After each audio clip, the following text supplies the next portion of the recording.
Hey everybody, I'm Zach McKinstry. Welcome into the NJCAA Network studio in Charlotte, North Carolina. We've reached the penultimate episode of our Spring Sports Preview Week, and today it is all about softball. Let's waste no time and dive into our defending champs of Division I. The Northwest Florida State Raiders made history this season, running the table to capture their first program championship. Sister Arnold delivered in the clutch, roping a stand-up double off the left field wall to score 2. And on the mound, Kaylin Heil pitched consistently strong, keeping opponents at bay. A couple of names to look out for this season include Bree Hughes and outfielder Phelan Beebe, with Beebe already steady with 15 RBIs this season, while the team's pitching core remains a force, according to head coach Andy Lee.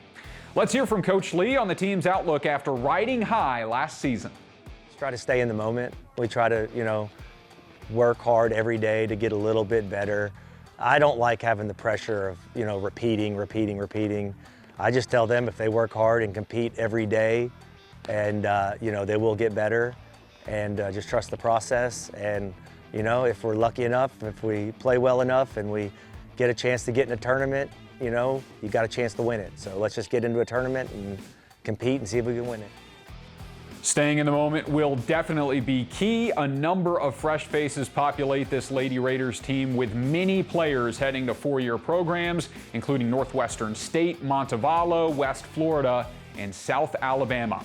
Make no mistake, though, the Raiders are off to a perfect 18-0 start, including 4 double-digit victories. Despite falling short in the championship last year, Florida Southwestern showed its dominance with big wins over Wallace State Hanceville and Butler during that tournament run. They're off to a 6-2 start this year, 4 double-digit wins, 2 of them being shutouts. Keep an eye on returners Zoe Izzy-Gary and Lizzie Quackernock, who combined for a no-hitter against Pensacola State earlier in the season. The coaching staff got a boost this year with 3 new assistants, Ashley Hancock, Caroline Figueroa, and Courtney Gittens, bringing fresh energy and experience to the program. All right, let's hear from head coach Robert Imuri on how this team is shaping up for the spring. We're excited. We've got 8 players. They know they were real close.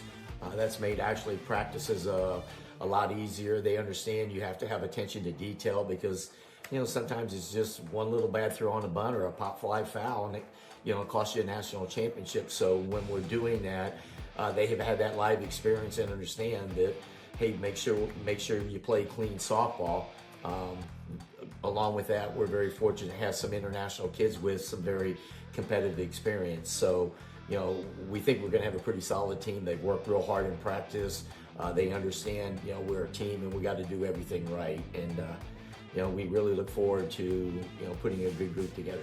Wallace State Hanceville made waves last season with a deep Cinderella run as the 11th seed, falling just short to Florida Southwestern. This year, they're climbing the rankings at number 5 and are off to a strong 3-1 start, highlighted by a 14-1 win over Andrew College and an 11-0 shutout against Patrick and Henry.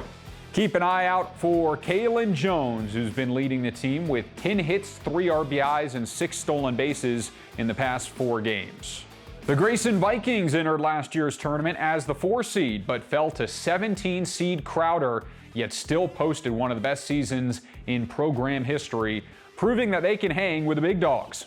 Looking for revenge, they come into this year as the 3 seed and have hit the ground running at 7-1.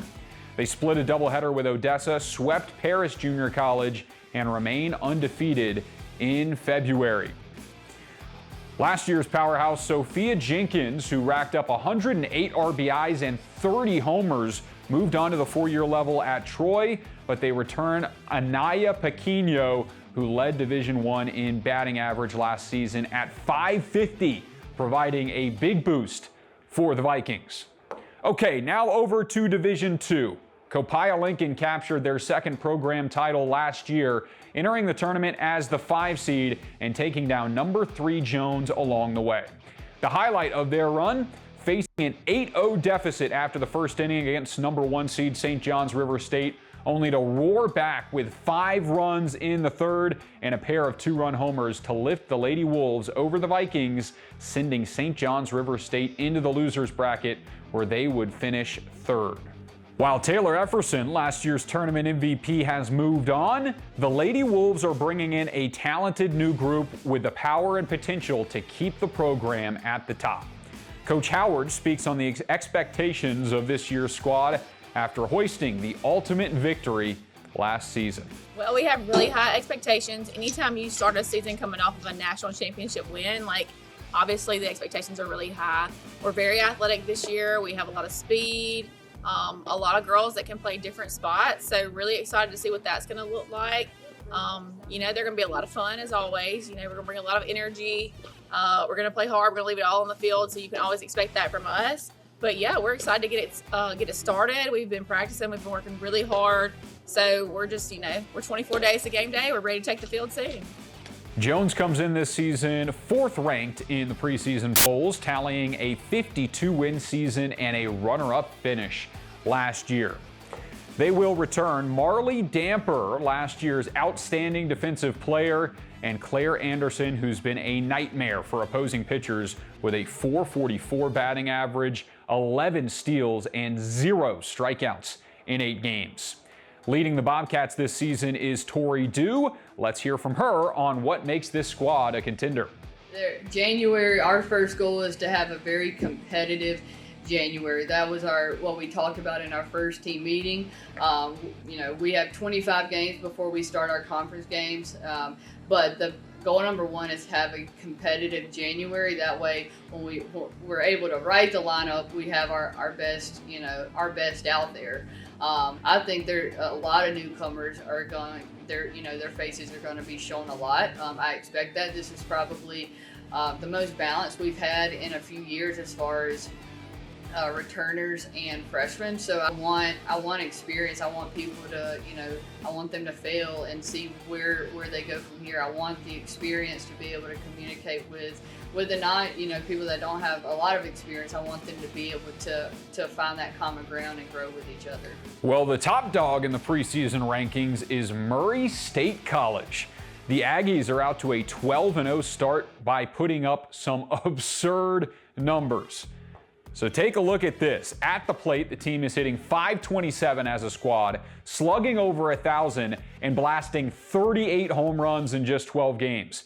They've struck out only 21 times so far this season, combining that elite power with elite bat control. Shutouts are sprinkled throughout their schedule, and in February alone, they've outscored opponents 177-11. These ladies are downright scary. In Division II, also look out for St. John's River State and DMAC as well, both making waves in the top 5 of the rankings. Time for Division III. North Dakota State College of Science took home the national championship last year, making it only the 2nd time in program history they've accomplished that feat. So far this season, they're undefeated and looking sharp, and they'll return players Healy Taylor and Ella Stewart, last year's pitcher of the tournament, along with Rael Cooley, who is already topping Division III in runs batted in. Wildcats head coach leads the pack, and let's hear from him now on thoughts on the season. We had a very competitive schedule. We played a lot of D2 universities, a D1 up here. We played some local NAIs. I think we got about 25 to 26 games in. All the way through October, we had a really good run. We were competitive, played some really good ball. So I'm looking to get into spring and continue on from fall how we did there. Our spring, we start off with a couple weekends of domes. Then we make a couple of trips south, and then we get back and get after it with our conference games. The Patrick and Henry Patriots didn't quite get what they hoped for last season, but don't discount the run they went on. Entering as the 3-seed at-large bid, they went undefeated until the championship game.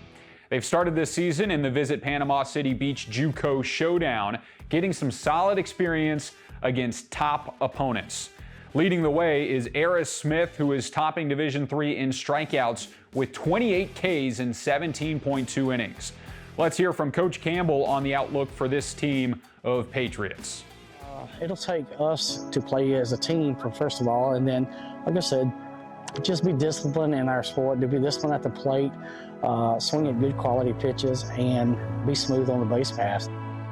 Just challenge us. That way, when we start to play conference in March, that we're prepared at every part of the game, and we're ready to make a run into the conference, hopefully, come out on top. And last but certainly not least, Monroe CC, the third place finishers of NJCAA Division III softball, come in at number 3 in the preseason polls. Last year, they had strong wins over Central Lakes College Brainerd and RCSJ Gloucester, which had them going toe-to-toe with NDSCS, but they eventually fell.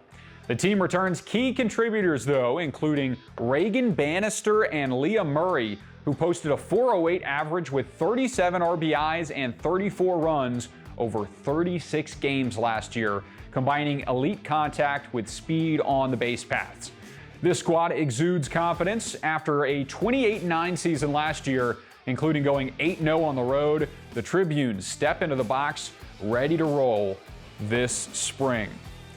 Okay, everybody, that wraps up our softball preview. We look forward to all the teams competing for a title this year. And a reminder, we have one more spring sports preview to go. We are back here same time tomorrow to analyze the top programs in junior college tennis and outdoor track and field. Thanks again, everybody, and we will see you then.